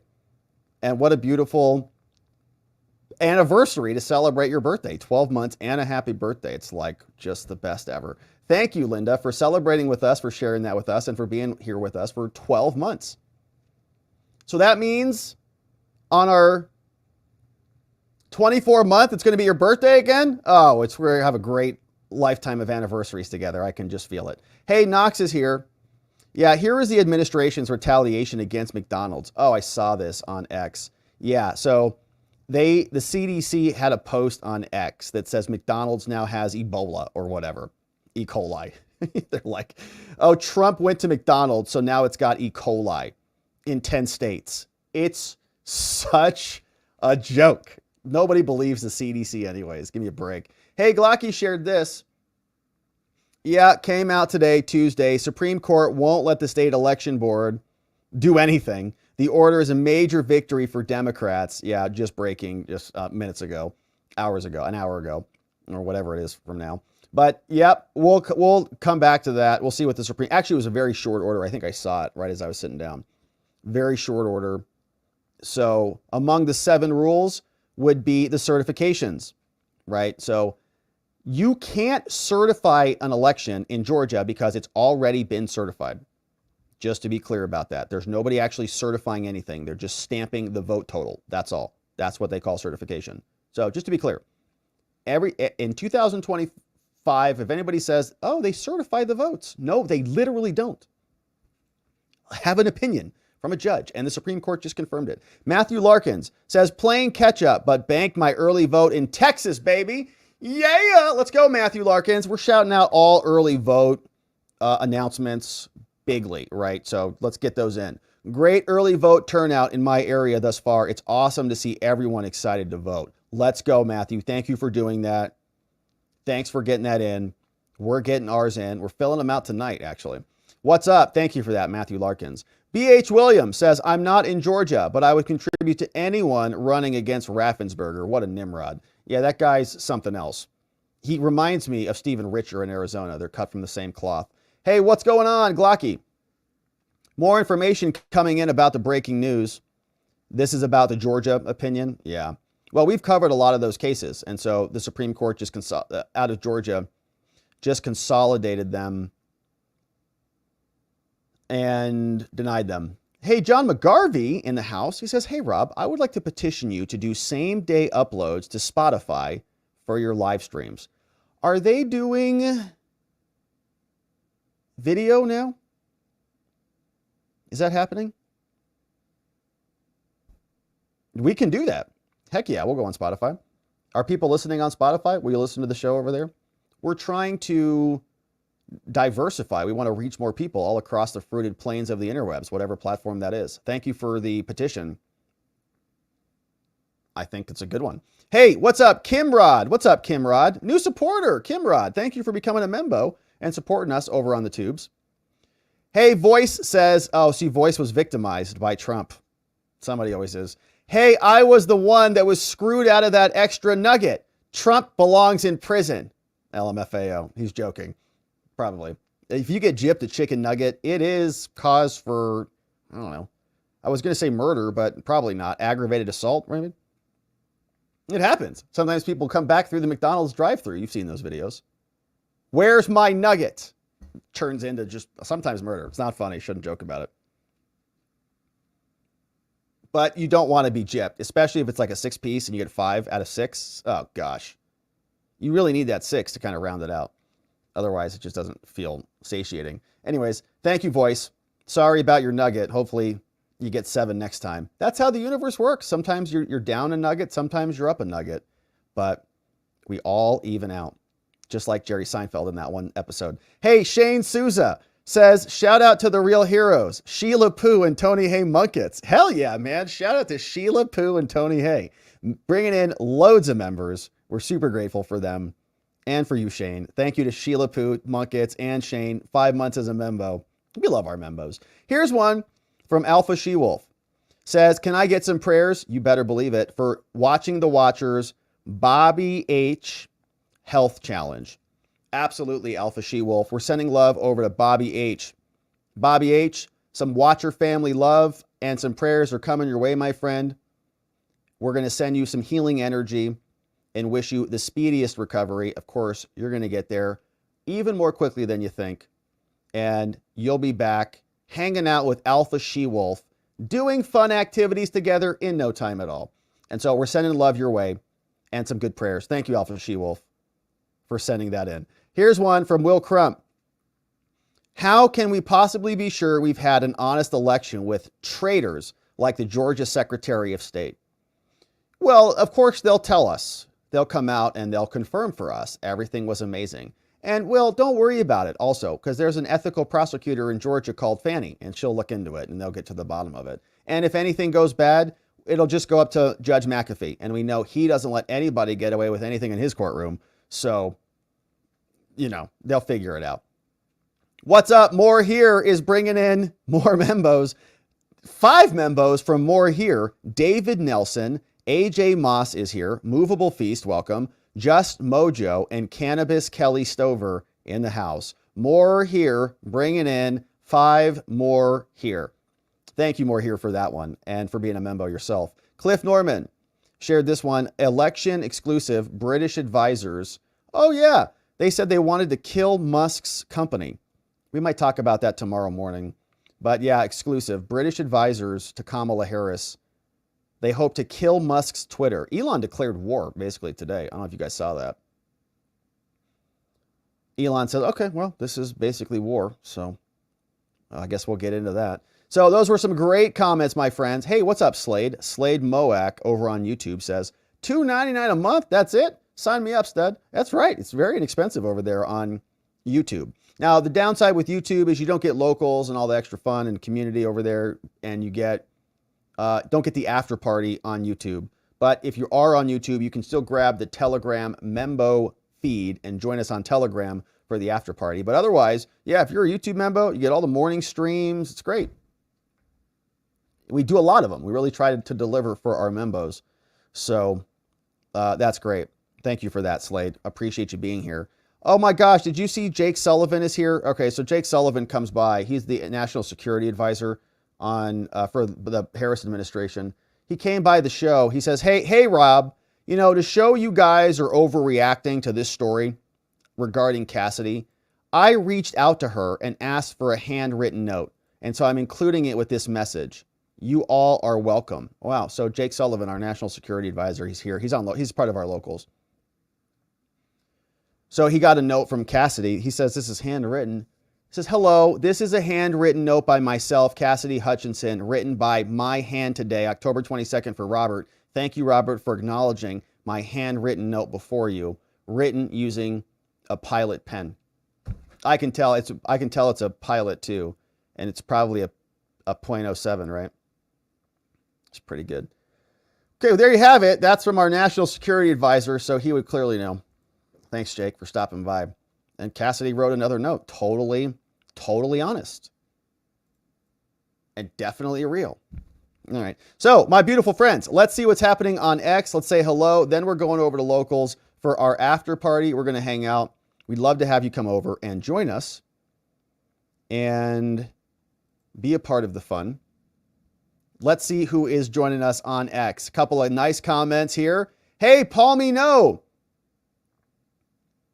Oh, Paul Mino. Okay, so Paul Mino is a good friend, a meme smith, friend and meme smith of the show. And he is here with a puppy on the lake. All right, so this is just a little bit of a mind cleanse, 30-second mind cleanse.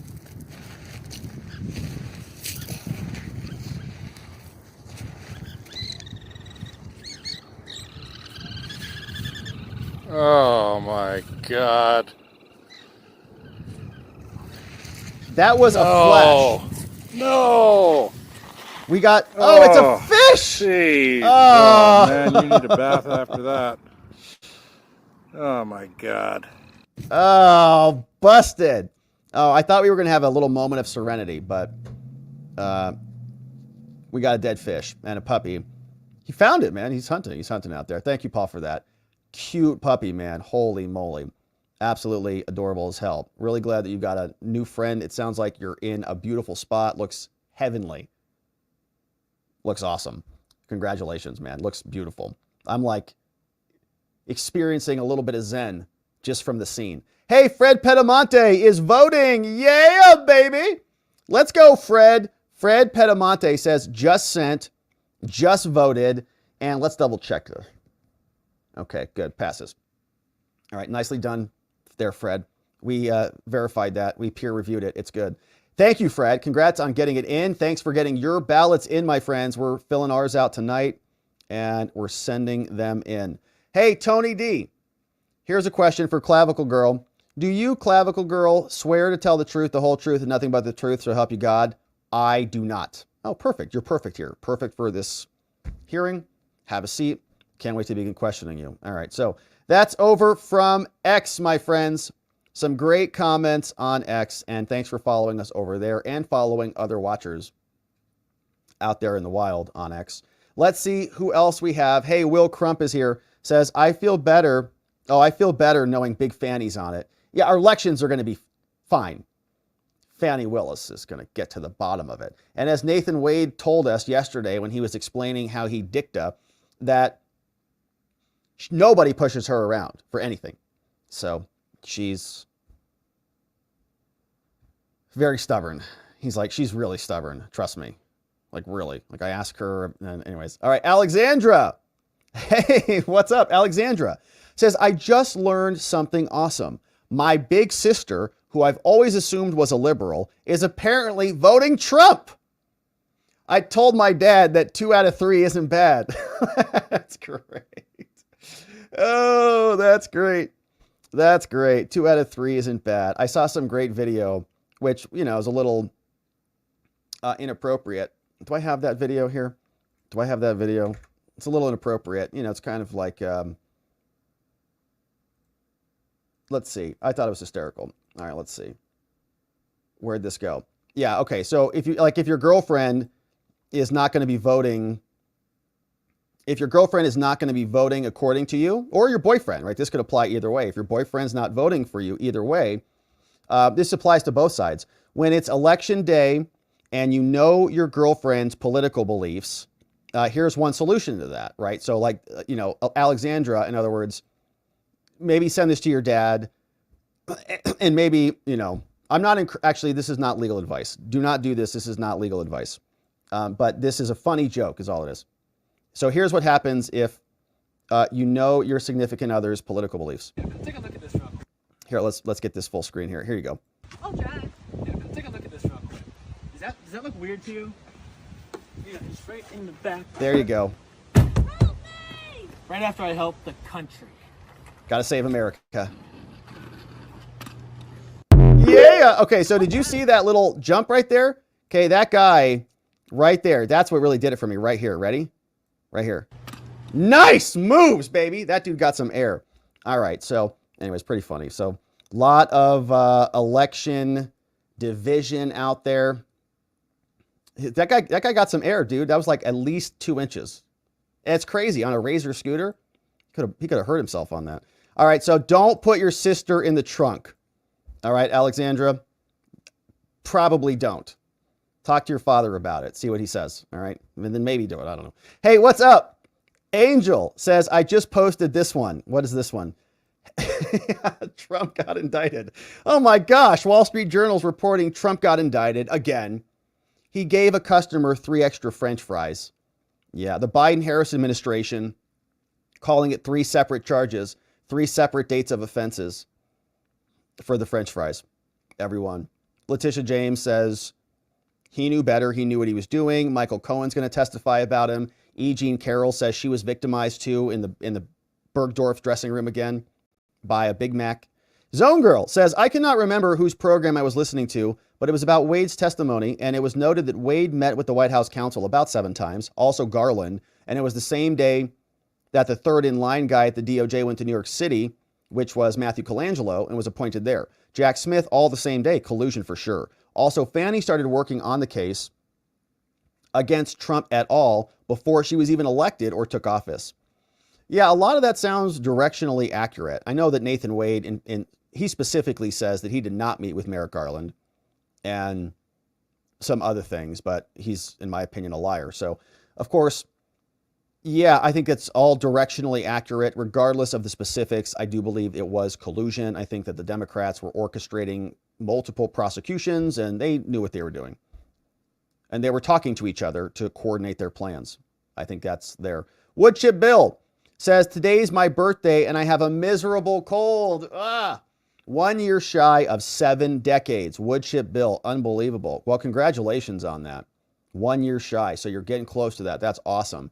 And Woodchip Bill does awesome stuff. So we've seen Woodchip Bill's work. He does wood carving.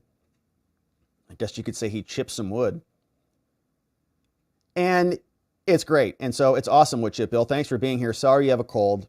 Something that I'll often take regularly, or not regularly, but from time to time, is Cold Snap, which has been recommended to me by the wonderful Miss Alexis. So, you know, you have to take some supplements, maybe will help. Maybe get some rest. Whatever it is, I hope you have a happy birthday, Woodchip Bill, and hope you heal up soon and have some fun. Hey, Meatloaf, what's up? B.H. Williams, meatloaf. It's delicious. I love meatloaf. I know it's kind of a basic meal, but I really enjoy it. You have a big slab of meatloaf with some mashed potatoes and maybe some asparagus or something. It's like kind of like the perfect meal. All right. Thank you, B.H. Williams, for that.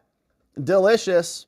And happy birthday to Woodchip. Hopefully you're feeling better soon. Okay, my beautiful friends, we're going to leave it there. We're heading over to locals. As you can see, we got some fun comments over there that we'll go through. We got our national security advisors over there and some other good comments. So come on, join us. We're going to hang out for a few minutes, see who else is over there. And then, of course, for Membos, we're back here in the morning to get into it again. Okay, Alexandra says, hey, we got 2 more. Knox Bierman says, happy birthday, Woodchip Bill. Happy birthday, Woodchip Bill, from Knox, defense attorney in Texas. Thank you, Knox, for saying that. And Alexandra says, yeah, I promise to not put my sister or other sibling in the trunk of my car. With that smiley face, which means she might be putting somebody in the trunk of her car, I think is what that smiley means. I think that's what that emoji means. It's like, yeah, no, I'm definitely not going to do that. You know, like, okay, all right. Someone's going in the trunk over there. All right, good luck. Anyways, all right. My friends, it's been a beautiful stream and an amazing day together. I appreciate our time together more than you know. I'm looking forward to coming back here tomorrow to get into it again. I want to thank our amazing mods and meme smiths who mod the fort down for us. Our friends K Bean, Playin' Hooky. I know Carrie B was helping out this morning. Donut always is helping out. We got John McGarvey. And shout out to Meme Smith Palomino over on X and that rascally pup over there. My friends, it's been a beautiful day. I want to thank you for joining us. Now, tomorrow, we are coming back here to get into it again. And in order to do that properly and appropriately, we are going to need to see you right back here so that together, with your help, we can shine that big, beautiful spotlight of accountability and transparency down upon our system with the hope of finding justice. Make it a beautiful night, my friends. Sleep very well. I'll see you right back here tomorrow. Bye-bye.